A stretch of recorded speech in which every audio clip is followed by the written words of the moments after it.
నమస్కారం. వైఎస్ రాజశేఖర రెడ్డి గారు, వైఎస్ వివేకానంద రెడ్డి గారు కడపలో కాంగ్రెస్ ఎస్టాబ్లిష్ చేశారు. కాంగ్రెస్ ఇంత స్ట్రాంగ్ గా ఉండింది అంటే అది వీళ్ళ ఇద్దరి కృషి. ఈరోజు వైఎస్ అవినాష్ రెడ్డి గారు ఎంపీగా ఉన్నారంటే అది వైఎస్ వివేకానంద రెడ్డి గారి భిక్షం.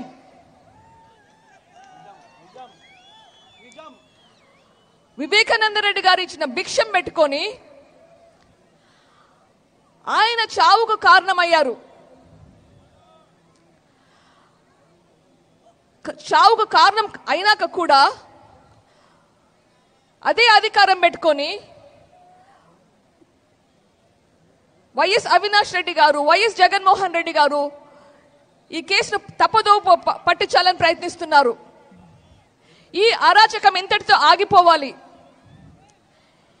ఈ అరాచకం ఆగిపోవాలంటే మళ్ళీ మనకు ముందు లాంటి కాంగ్రెస్ ప్రభుత్వం రావాలంటే మనము షర్మిలమ్మ గారికి ఓటేసి గెలిపించుకోవాలి. మీ ఓటు ఎవరికి? మీ ఓటు ఎవరికి? మీ ఓటు ఎవరికి? జై హింద్. పులివెందుల పులిబిడ్డ